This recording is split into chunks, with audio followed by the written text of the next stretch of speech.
Se pueden sentar, hermanos. Mis queridos hermanos y hermanas, buenas noches. Hermanos, la guerra no viene de Dios, viene del hombre, de lo que está en el corazón del hombre. Así que vamos a orar por la paz entre Rusia y Ucrania. Hermanos, la paz siempre es posible. Por lo tanto, esperamos que todas las partes involucradas en este conflicto deseen restablecer la paz y alcanzar un mutuo acuerdo que sea justo para todos. Sin embargo, para que esto tome lugar, se necesitan líderes que tengan un corazón para Dios y también una visión por la paz. En el Evangelio de hoy, Jesús comienza hablando de personas con problemas de visión, que no tienen una visión de paz, líderes sin visión. Vamos juntos al Evangelio de hoy de acuerdo a San Lucas capítulo 6, versículo 39, donde Jesús dice: en aquel tiempo Jesús propuso a sus discípulos este ejemplo: ¿puede acaso un ciego guiar a otro ciego? ¿No caerán los dos en un hoyo? A ver, vamos a detenernos ahí, ¿ok? Ahora, Jesús no está solo hablando de la ceguera física, realmente está hablando de la ceguera espiritual y aún también ceguera social. Por ejemplo, una persona que sí ve bien, una persona que tiene visión espiritual, es una persona que tiene un claro objetivo y un propósito claro en la vida. Una persona con visión sabe dónde está ahorita, sabe a dónde tiene que ir y sabe cómo llegar ahí. Ese es el tipo de líder que queremos seguir, no un ciego, ¿verdad? Porque ese te va y te lleva al hoyo, dice Jesús. Mira, Jesús realmente nos estaba advirtiendo que tengamos cuidado a quienes seguimos, a quienes siguen tus jóvenes, a quienes siguen los hombres, a quienes siguen las mujeres. No quiere Jesús que sigamos a un guía ciego, porque si estás tú ciego y estás siguiendo también a otro ciego, un guía ciego, por tarde o temprano los dos van a caer, dice Jesús, en el hoyo. Y la realidad es que hay muchos falsos profetas en los medios de comunicación, en la música, en la política, en las escuelas e incluso en algunas iglesias, quienes llevan a muchas personas a alejarse de las normas de Dios y en algunos casos hasta el hoyo del infierno. ¿Por qué? Porque ellos mismos están espiritualmente ciegos, ciegos a la visión y el propósito de Dios para nuestras vidas. A ver, hazme un favor, hermano. Pregúntale a la persona a tu lado: ¿y cuál es tu propósito en la vida? Le puedes hacer esa pregunta a la persona: ¿y cuál es tu propósito en la vida? A ver, ¿cuál es tu propósito en la vida, hermanos? Esa es excelente pregunta. Es que el propósito es nomás para chupar los viernes. No, pues no la mueres. O sea, ¿cuál es tu verdadero propósito en la vida?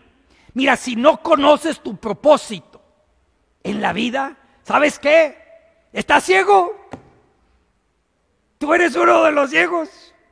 Significa que andas vagando ahí por la vida sin dirección. Significa que no tienes una dirección, un propósito claro para tu vida y para tu futuro. Proverbios 29:18 dice así, fíjate: donde no hay visión, el pueblo se desenfrena. Y se me hace que aquí hay muchos desenfrenados de San Pedro, porque no hay visión. Fíjate, lo bueno es que Jesucristo aquí presente, Él sí no está ciego. Él ve 20/20 visión, como dice 20/20 vision. Él ve todo, todito. Por eso yo, como su sacerdote y su pastor, es mi responsabilidad tener una visión clara del propósito del Señor Jesús para la Iglesia Católica aquí en San Pedro.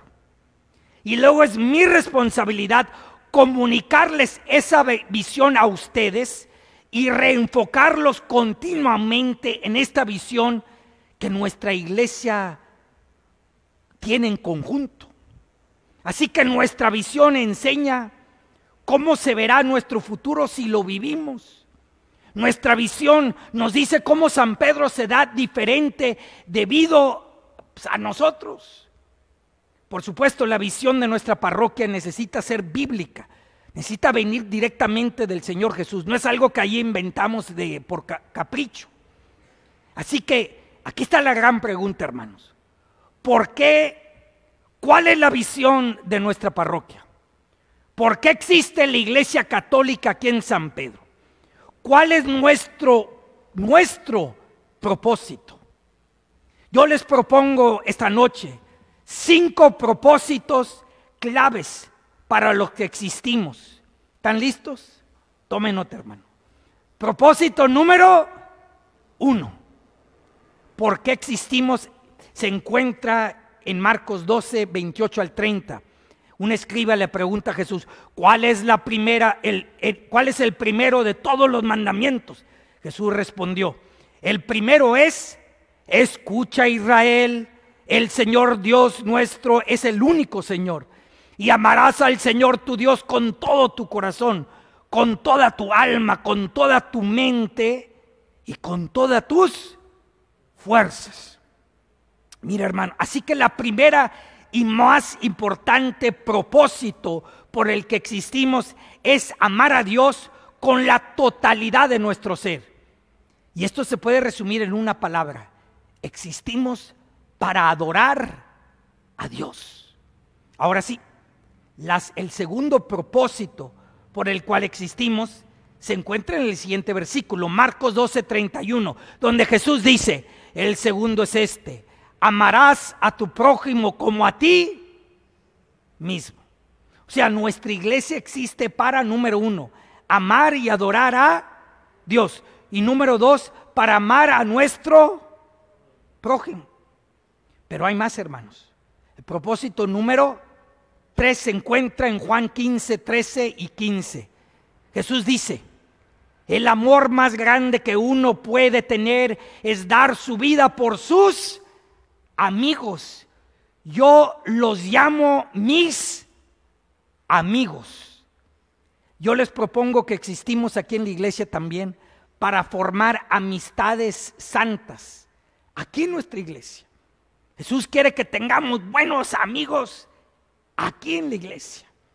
Nuestras amistades pueden convertirse en relaciones sagradas, donde nos sentimos seguros compartiendo nuestros sueños y metas, pero también nuestras faltas, nuestros medios y aún fracasos. Yo oro de verdad para que podamos ser verdaderos amigos. Yo quiero tener muchos amigos aquí, pero quiero que entre ustedes también sean amigos. Que seamos también amigos leales uno al otro y estemos dispuestos incluso a dar nuestra vida, el uno por el otro. Ese es el amor más grande, dice Jesús. Ese es el propósito número 3. Ahora viene el propósito número 4 de por qué existimos. Se encuentra en Marcos 16, 15, donde Jesús mismo dice, vayan por todo el mundo y anuncien a todos la buena noticia. Aquí está claro. Nosotros existimos para compartir el evangelio, la buena noticia. Jesús, de hecho, nos ordenó hacer esto. Ahora sí, el último propósito, el propósito número 5, se encuentra en Mateo 28, 19, donde Jesús mismo dice, vayan pues a las gentes de todas las naciones y háganlas mis discípulos. Fíjate, por eso también existimos, para ser discípulos de Jesús, pero no solo cualquier discípulo. Mira, existimos para ser discípulos santos de Jesús. Levítico 19:2 dice, sean ustedes santos, pues yo, el Señor su Dios, soy santo. O sea, existimos para ayudarlos a crecer en santidad como discípulos de Jesús. Ese es el quinto y último propósito. A ver, les voy a resumir. Aquí que yo les propongo que los 5 propósitos principales por las que existimos como una iglesia aquí en San Pedro son, número 1, existimos para amar a Dios, en otras palabras, y adorar a Dios. Número 2, existimos para amar y servir a nuestro prójimo. 3, existimos para formar amistades santas aquí entre nosotros. 4, existimos para compartir el evangelio. Y 5, finalmente, existimos para ayudarlos a ustedes a crecer en la santidad como discípulos de Jesús. Para ayudarte a ser a ti la mejor versión de ti mismo. Así que esta es nuestra misión. Este es nuestro propósito, es adorar, servir, volverse amigos, compartir y crecer. ¿Qué les parece, hermanos? ¿Qué les parece? ¿Pueden? Con la gracia de Dios. Ahora, yo estaré ofreciendo una serie de 5 seminarios que yo llamo Amigos 101 al 501, que los va a capacitar a ustedes en cada uno de estos 5 propósitos. O sea, voy a hacer 5 seminarios para que tengan el entrenamiento en cada uno de estos propósitos. Y yo les voy a estar recordando de estos 5 propósitos, porque si nosotros realmente los vivimos, entonces vamos a ser una iglesia saludable y vamos a dar gran fruto para el reino de Dios. Ahora tú también puedes aplicar estos 5 propósitos a tu vida, a tu nivel personal. Así que te invito a repetir después de mí estos propósitos, si gustas. Yo existo para amar y adorar a Dios. Para amar y adorar a Dios. Muy bien. Segundo, yo existo para amar y servir al prójimo. Para amar y servir al prójimo. Excelente. Tercer propósito, yo existo para formar amistades. Para formar amistades. Excelente. Cuarto propósito, yo existo para compartir el evangelio. Para compartir el evangelio. Último, yo existo para crecer en santidad. Para crecer en santidad. Como discípulo de Jesús. Como discípulo de Jesús. Excelente, hermanos, ahí está todo. Vive eso si vas a ser un santo. Si te esfuerzas a vivir estos 5 propósitos, vas a tener una vida bien balanceada. Vas a tener también una visión y un propósito claro en tu vida y vas a dar buen fruto en tu vida. Pero quiero enfocarme, hermano, en uno de estos 5 propósitos y desarrollarlo un poco. Y quiero que sea el último. ¿Cómo crecer como un discípulo? De hecho, ¿qué significa ser un discípulo? Les voy a explicar, hermanos. Mira, regresemos al evangelio de este domingo. Jesús dijo en Lucas capítulo 6, versículo 40, dice así: el discípulo no es superior a su maestro, pero cuando termine su aprendizaje será como su maestro. Los que son maestros o maestras aquí en la escuela, pues conocen un poquito que un discípulo es como un estudiante y de repente si aprende mucho, pues ese discípulo va a ser como su maestro. O sea, la meta de un discípulo es aprender a vivir, a pensar, a hablar, orar y actuar como. Pregunta: por la forma en que tú vives y tú piensas y hablas y oras y actúas, oye, ¿alguien te ha dicho a ti, sospecho que tú eres un discípulo de Jesús? ¿Te han dicho eso así? Entonces, por favor, dile a la persona a tu lado ahorita: sospecho que tú eres un discípulo de Jesús. ¿Le puedes decir así, por favor? Sospecho que tú eres un discípulo de Jesús. Te está dando una gran bendición en decir eso, hermano, ¿eh?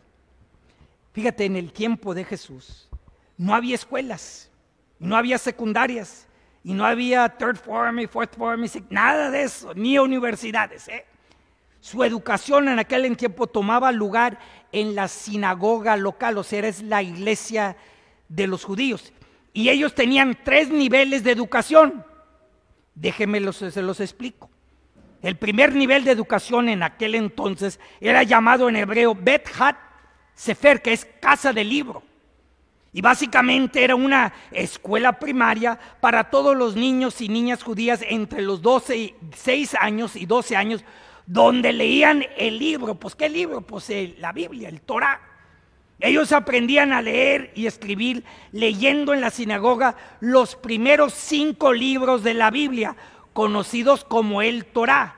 Y los niños intentaban memorizarse los textos sagrados.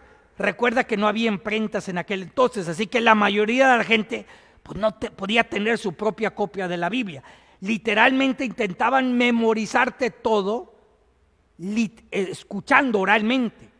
Imagínate, tratando de memorizarte Génesis, Éxodo, Levítico, Número y Deuteronomio para cuando tuvieras 12 años. Eso sí tenía buena memoria, ¿eh? Ahora, el segundo nivel de educación en el tiempo de Jesús era llamado en hebreo Bet Hat Mirash, casa de estudio. Y era para aquellos entre los 13 y 15 años de edad, o sea, 12, 13 teenagers, por decir. Pero solo para los estudiantes más destacados. O sea, todos los otros estudiantes que no eran muy buenos, como que no se memorizaban nada, que no eran los mejores, ¿sabes qué hacían? Regresaban a tiempo completo, aprendiendo el oficio o el negocio de su familia, como pescadores o agricultura o carpinteros. Es lo que hacían. Y aquí literalmente trataban en este nivel de memorizarse todo el Antiguo Testamento. Imagínense, desde Génesis hasta Malaquías, memorizado. Si yo apenas me memorizo mi propio nombre. Ahora, el tercer y último nivel de educación en aquel tiempo era conocido como Bet Talmud, que significa casa de aprendizaje. Pero solo los estudiantes más brillantes, los más destacados, los que se sacaban puro 10, puro A+, solo los mejores de los mejores continuaban a su educación. Era el honor roll, solo los que están en el honor roll, ¿verdad? Y los otros jóvenes pues se regresaban a trabajar con la familia, a ponerse a chambear ahora sí. Pero para entrar en este último nivel de formación tenían que ser personalmente invitados por un rabino. Ven y sígueme, le decían. Pero un rabino solo iba a escoger como su discípulo a los más brillantes, los más destacados. Y aquellos que eran llamados y seguían el rabino se llamaban en hebreo talmidim. A ver, lo pueden pronunciar conmigo. Talmidim. Talmidim, que significa en hebreo discípulos. Así les llamaban. Pero considera esto. Nuestro Señor Jesús eligió como sus primeros discípulos a pescadores común y corrientes y hasta un cobrador de impuestos. O sea, esto significa que Él eligió a aquellos que trabajaban en el negocio de su familia. Eso significa que Jesús eligió a los que reprobaron. Jesús eligió al equipo de segunda. Él eligió a los que estaban allá en la banca de fútbol, nunca jugaban. Él escogió a los que el mundo consideraba los grandes pecadores, a los que no le hicieron en la sinagoga. ¿Por qué? Porque Jesús creía que ellos podían hacer lo que Él hizo. Y 3 años después, Jesús les dio el poder del Espíritu Santo y les envió a los últimos rincones de la tierra para ser discípulos de todas las naciones, incluyendo de Belice. ¿Y sabes qué? Le hicieron. Estos pescadores comunes y corrientes le hicieron. Sus discípulos cambiaron el curso de la historia humana y nosotros somos evidencia de eso. Pues aquí estamos. Pregunta: ¿por qué te llamó el Señor Jesús a estar aquí hoy? ¿Por qué Él te llamó? Es fácil. Porque Jesús cree que tú puedes hacer lo que Él hizo. Jesucristo realmente piensa que tú puedes ser como Él. Hoy el Señor Jesús te necesita a ti.